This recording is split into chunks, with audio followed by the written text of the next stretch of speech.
Good morning, Stuart. Good morning, Carl. How are you? I'm very good. How are you doing?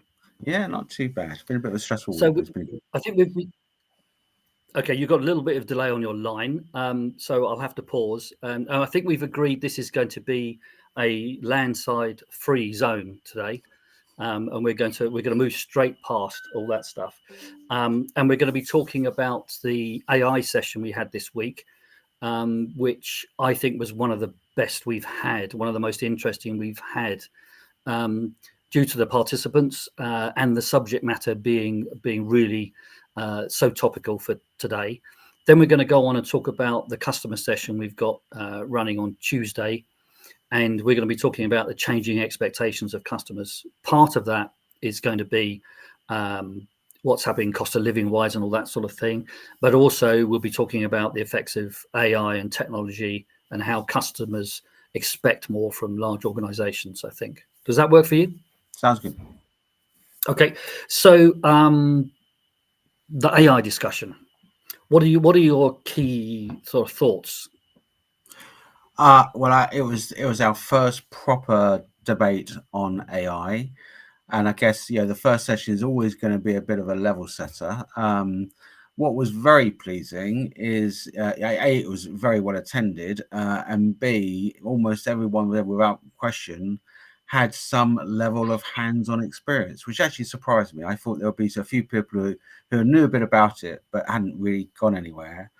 But yet, Mm. all bar none had done some level of experimentation, if not some had gone a little bit further, right? And so I guess it was quite pleasing that, so I guess, the level of knowledge and understanding in the people in the room was quite high. On the counter side, I guess, it's still a fair amount of skepticism around the business case. Sure, When you add sure. up all the costs versus the benefits, certainly in some of their own personal experience, and also, I guess, not having enough to be able to influence their broad organisations. I think was because they're still, and again, because even if they weren't skeptics, they're surrounded by people who are either skeptical or Yeah. fearful, in fact, of what some of this technology is able of doing. So I think, a lot more mileage. I think we're going to focus a lot more on the next session we have on the actual business case itself. How do the numbers stack? How does the rationale stack? To help people know how to best formulate their business case to drive some of that influence and some of these things. But yeah, it was quite eye-opening, Yeah, I I agree. have to say. And I agree about the level of participation was great, and people's knowledge was. I think it was still very varied, but I think that's a symptom of where we are on the subject. Um, I think also I was fascinated by some of the conversations around data, around internal and external, and uh, how that influences what you get out of the AI, especially when you're talking about some of the internal comms or some of the brochure writing and things that happen. One of the participants sort of I talked to afterwards, and he said, "Oh, he didn't realise that actually he was producing potentially a very generic brochure because they went to AI." And that leads us right into, is it your internal data or is it external data you're using to drive the generative AI? And I think that's something that he hadn't thought about to a great extent, I think. And certainly for me and a couple of others was really eye-opening. Um, Yeah, I think it's a really interesting piece, isn't it? Because to accelerate some of your AI initiatives, leveraging off-the-shelf large language models, data models, is a way of, I guess, kickstarting your effort. But then you're using, I guess, other people's data that many companies, even your competitors, yeah, might equally be using, and therefore the sort of answers that you might get out of it, whether it's generative or or problem solving in any type of capacity, might actually be exactly the same. Even the other thing there is, and then some people get to the stage of then augmenting that data with their own data. But many were doing it in a way where all they're doing is supplementing that third party open yes, source data framework rather than doing it for themselves. and therefore they're building other people's knowledge and capability rather than creating themselves some competitive advantage. So data leakage is definitely something to be very aware of. It's that side of things I hadn't considered in too much depth, and I think we even went into, which was interesting, about if you're going to use third-party data and things, then your internal communications will start to change. So you're eroding your company culture, that what we do around here, the language of what we do and how we do it all starts to become eroded. And we've seen the drive for things like cars. We used to have a much bigger variety of cars, and we're now getting to having cars that are much better, much more efficient, etc. But they all look very similar. And I think that there's a danger with overuse of AI, that's where we're going to get to, and we lose the individuality, which is so precious a commodity for companies. I think that's only true. It is true, but only true if you're using the off-the-shelf available, large language models, etc. So, if you want to go through the effort of building your own, you can build something that's incredibly bespoke and unique to your brand, to your culture, to your to your expert knowledge, all the things that you want to do. But clearly, the time and the cost of building those models is much more of an undertaking, right? Than using something off the shelf. So I think you can choose which way you go. So you don't necessarily have to lose the individuality. And certainly there was some fear in some of the companies had lost some of the individuality. And then back to the cultural issues, it's the people issue. Some of their experts felt they were devalued because you actually weren't using some of their unique specialized expertise, which was a differentiator, right? So you really got to watch how you do this and the impact, to your organization as a whole, rather than just looking at the single thing you're trying to solve. It leads me on to a couple of things there, Stuart. One is AI coming in through the back door. Companies not taking an approach to it, being in denial or seeing it as too expensive, etc. But it's creeping into companies, and people will use it because it's a very good tool. So that creep in is difficult. But then when do companies suddenly say, okay, we need to look at this, we need to build a plan, we need to think about how we're going to execute and spend all that money, and what am I going to get from it? That's really difficult. And so many people on the call said, well, you need to start from a business case. You need to start from a business objective. The difficulty with that is AI can take you into somewhere that you can't envisage yet. And that is really an interesting place to be. So you might be you might actually be trying to solve the wrong question. And how often have we come to that over the years? We're trying to solve the wrong question here. So I think it's a real challenge for organizations to get their thinking caps on and really try and understand what this can't do for them. It's a fascinating point in history, I would say. And I think you're right on that. I mean, there's you can use it to, I guess, accelerate / automate some of your existing processes, procedures for sure. But then, to your point, you can also use it to open new doors, new opportunities, new things that you could never envisage or fund or do through other means, right? So all of the above is true, but then working through what is the right and the best business cases for you to go, and then the how you do it is really key. I mean, some of the funny things also in the conversation was just recruitment came up. Isn't it always a classic example where candidates are using AI to apply for a job, and then there's companies are using AI to sift to see if they can select candidates. I love it, and it's a battle between algorithms. It's not what's it got to do with the person at all. I thought that was fascinating. I also thought the sort of most open and shut business case we came across was AI assessing presentations done by salespeople to assess how they understood the product and the nuances of the product, and that business case was fantastic. But I wondered, what do the people feel about being assessed by AI?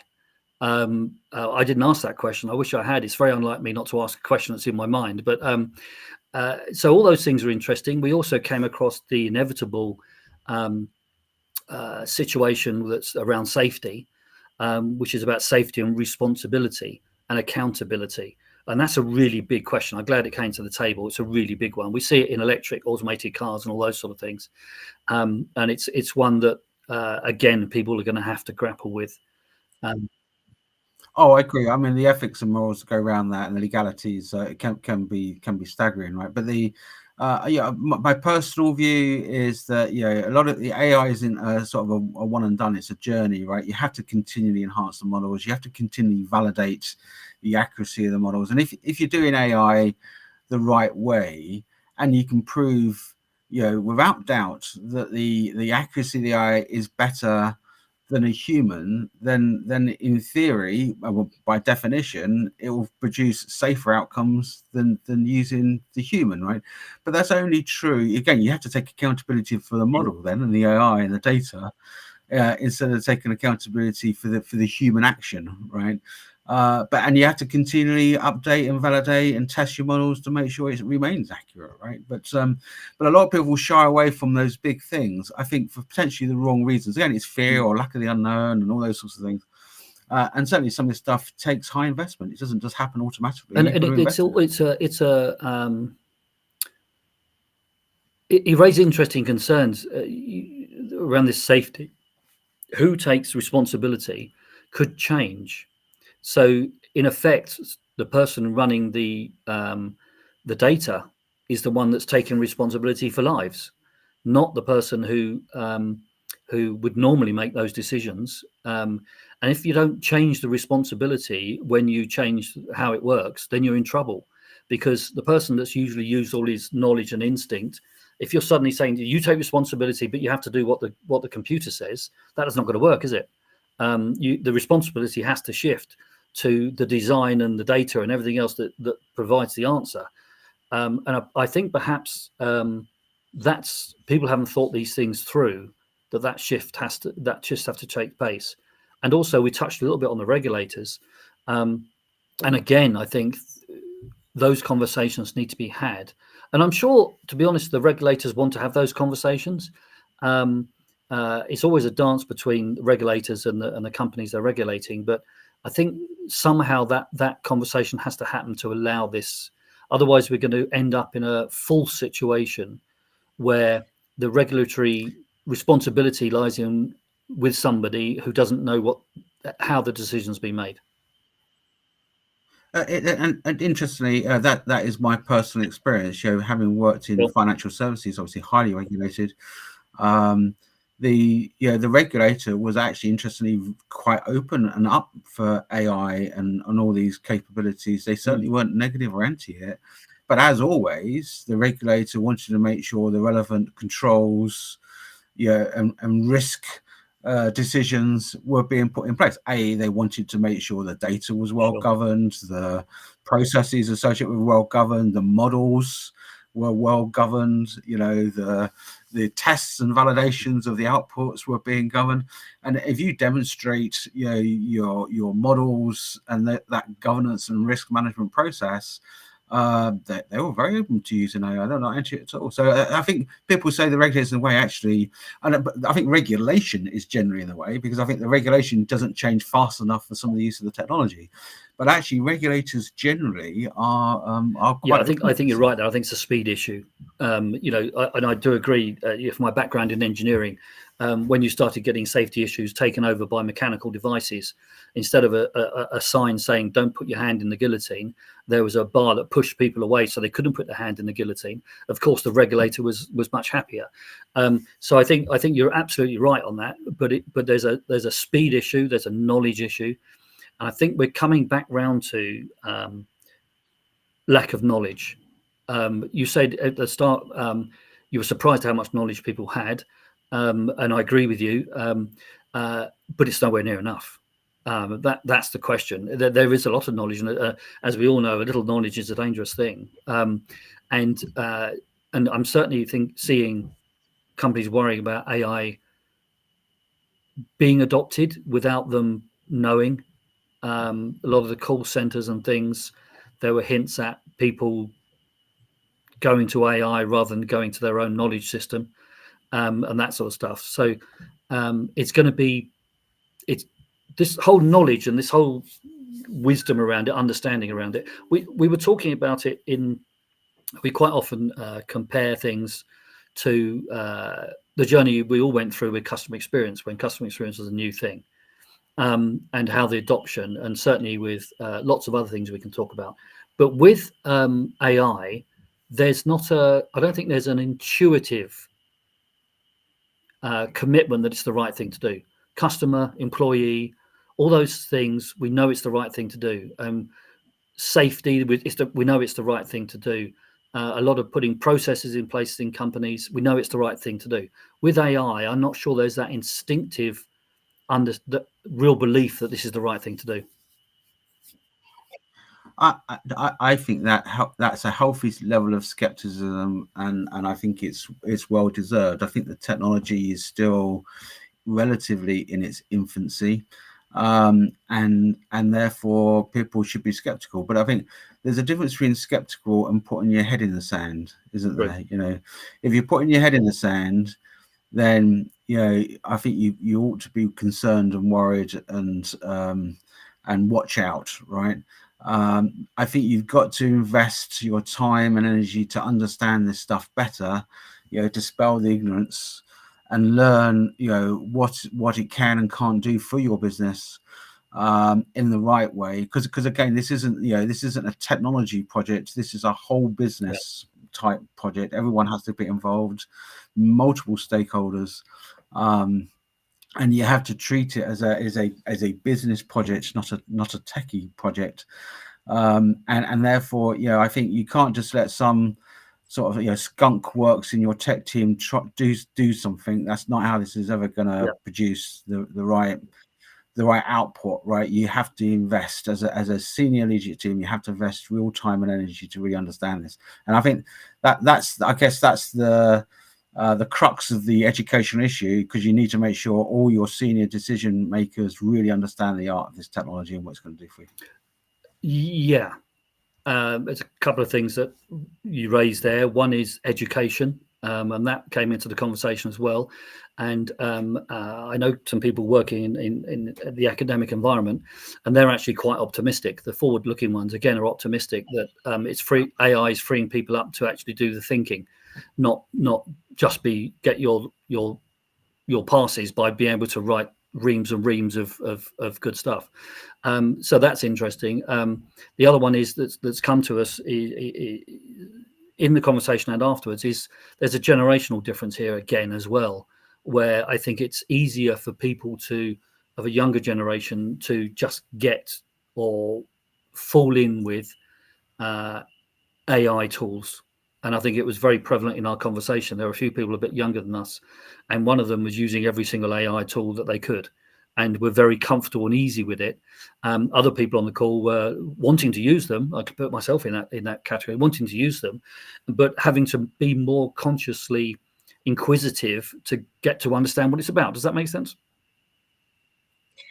Absolutely. I also think people don't realize how much AI they're actually consuming. I mean, if you sit back and look at your daily life and what you do during the average day, I put money you probably are engaging in some sort of AI capacity several times a day, 10, 20 times a day. You just don't realize that you are, right? Whether it's being offered some new book on Amazon because people like you do some like that, those recommendation type things, or whether it's the use of Siri or any other type of voice activated Alexa, whatever it might be, all these sorts of things have AI at the heart, right? And actually, therefore, you probably, if you start to really think through how your life has probably changed over the last 10 years because of AI, you start to realize how immense the power of this technology can Absolutely. be. I was in a conversation where somebody said AI is a load of rubbish. It's the worst thing. We'll never use it. But look at this singing dog. It's there. It's around us. Okay, so the AI discussion, I think there's a lot to be to review from that session, and we'll be putting the notes out from the session. And I think a couple of opinion pieces on that as well. So look out for those. If you want to get involved with that conversation, you can join us through www.frb.buzz, or if you're on LinkedIn, you can just message me as Catherine did last week, and you can join our conversations. And we look forward to having your points of view. So the other conversation this week, Stuart, even though you're not going to be with us, I don't quite know how we're going to survive, but you're not going to be with us. Myself and Maria and a bunch of willing participants will be talking about customer and changing expectations. I think the cost of living thing has been talked about a lot, but we have to accept that there's a slightly different financial environment, and possibly, not going back into politics, possibly some difficult times ahead when money is a bit tighter, and that does drive certain customer behaviours. But we're also got the B2B element in that conversation, and they will be feeling financially restrictive, and that brings a lot of behaviours. But different behaviours. We also have at the same time an increased expectation of what companies can do, especially in the call center environment. Access to knowledge and information, customers rightly expect that should be there, and we should be able to get an answer very quickly. What are your thoughts on how that's progressed and progressing? Yeah, I think it's definitely changing, and I think, again, if you go back 10, 15 years ago, the general customer appetite to talk to a chatbot was nowhere.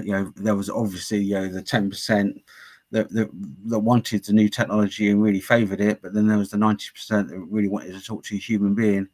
I think those percentages today are significantly changed, right? People want answers. They believe in some of the accuracy and speed. They know it's 7x24 available. So actually some of these changes and therefore expectations of customers has moved on a lot. I think there's also things where the pandemic, do we touch on that, sort of did change a load of customer behaviors, shopping being a classic. And you're seeing many retailers now sort of, I guess, starting to question their cost models on returns policies, etc. And actually, is that in line with customer expectations when they were basically following what the traders wanted them to do, which was all the stuff online, and so they could free up their capacity and costs for holding shops and physical outlets. So I think we're in that sort of a bit of a greyness, aren't we, around how's this all going to pan out over the next and I'm glad you brought that online shopping piece up, Stuart, because I'm going to be quizzing Maria McCann on that, because she was part of that revolution. So Maria, it was all down to you, and we'll be asking you some tough questions on Tuesday, because that is now a model that is starting to fragment. I know people in my family are saying that they're getting banned from some sites because they've returned too many things, or they're being asked to prove that it doesn't fit, etc. And that's a difficult place to be. That's against the spirit of what that was all about. But I guess it's part of that is the commerciality of it. Human behavior. I remember back in the day when some of the famous stores would allow you to try a suit on, take it home, but bring it back the next day if it didn't work.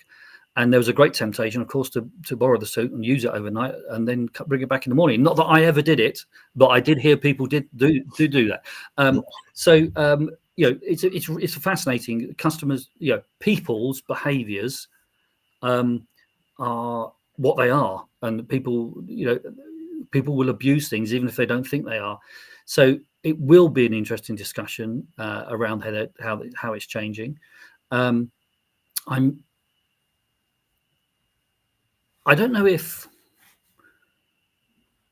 it's changing faster, or if we're just more aware of it at the moment. There seems to be, change seems to be in the air. Sorry, back to politics, but change seems to be in the air, and I get a feeling that customers are more open to innovation than they've ever been, and potentially that's one thing that we could be focusing on. How can we innovate and do things differently? Because I think, especially perhaps younger generations are walking towards change much quicker than they were before. Yeah, I think that's true. I think we've also gone through a few years and still in, cost of living crisis for sure. Some of that may not have even fully bit yet, and of course, any type of crisis situation accelerates change. Right, people are more open to accept new ways of operating, new ways of living, new expectations to get through those moments. And actually, sometimes that leads to really good, generally positive change. Sometimes it's an incrementalism or something that gets reversed as soon as times are better. But I think we're still in that mix of people being more open, and therefore change is happening at a Yeah, pace. let's get your thoughts on the banking industry. Things you can't be with us on Tuesday, because people will still remember checkbooks. If they're old enough, they'll certainly remember walking into a banking branch. They'll also remember IVR when that first came out, and you could dial your number in, put your PIN number in it, tell you your balance, and we thought that was a revolution at the time. Now we have our full banking in our pocket on our smartphone. And that's a really huge change, not only in the banking industry, but the customer behaviors. It's just phenomenal. You used to have to wait for a check to clear, if you remember. You used to have to write down in your checkbook. Sorry, I'm that old, listener. But the change in the pace and the transfer, I sold something the other day, and it was a fairly high value, and the transaction was easy. They sent the money; it showed up in my account. I could move it from one account to another to make sure it was all there, etc. But we transferred that money in milliseconds while we're having a cup of coffee. So, what's your thoughts on where has banking fully developed yet, or do you think it's going to go further? Oh, definitely go further. I mean, banking is ripe for Hang on, change, Stuart. No, and if you Stuart, look hang at on a minute. You've changed banking. You've revolutionised banking. You can't be telling me there's more change to come. it's got miles to go. Right, we're scratching the surface. Interestingly, fintech, has been a huge growth sector. Providing the tech to banks, and it still is one of the biggest growth sectors in technology. Because of the amount of opportunities out there to transform. I mean, interestingly, banks are almost prime candidates, and the reason why I say that is that it is all data, right? It is all the whole of banking is data. Very very little of banking these days is to do with handling cash. It is all to do with holding bits and bytes of information about customers and how much money they've got or not got on computer systems. It has been for donkey's years, right? And actually, 99.99% of banking is to do with the interchange of data from one bank or one institution to another in one form or another, right? So the whole thing is data, highly regulated, highly sophisticated data governance and controls, and therefore, when it comes to technology, it is, and actually all the other things. It's a service-based industry more than a sales-based industry, right? You're not it's not, the sale is yes, I want to sign up for a mortgage, but actually, the banking is about what happens once you've signed up, right? It's all about the service. It's what happens after the event, and I think therefore technology has a massive role to play. And as technology evolves, AI being one element, whether that's to do with fraud detection or credit decisioning or you name it, all these things are vastly technology driven. And as the technology evolves, so will the banking procedure, banking process, and therefore. And I wonder if, Stuart, we've got a couple of minutes left, but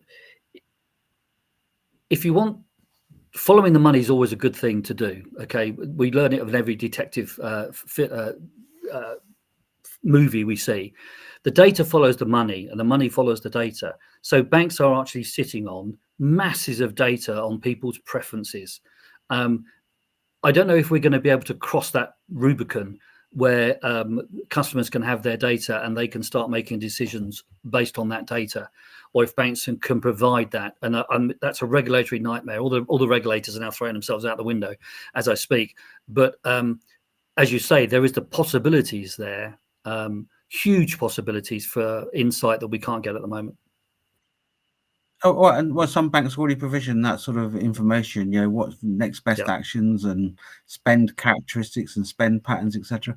And as long as customers are openly signing up for their data to be used in those ways to provide them better information back to themselves, and they're in the clear, and so the banks are asking the right questions to get permissions from their customers to allow that data to be used in that way, then there's nothing wrong with it. From a regulatory perspective, the regulator will be fine about it. But it's got to be an opt-in from the customers. You can't just use that data in those sorts of ways without your customers' permission.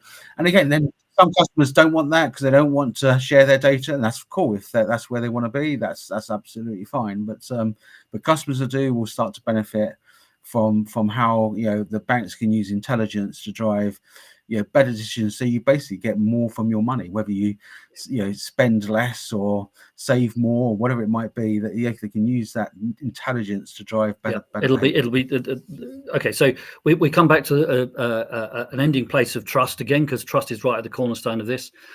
Trust and data seems to be the world we're living in. So thank you, Stuart. Looking forward to the conversation on Tuesday. Again, if you want to join us, you know how to contact us. And then we'll talk again next Friday, Stuart.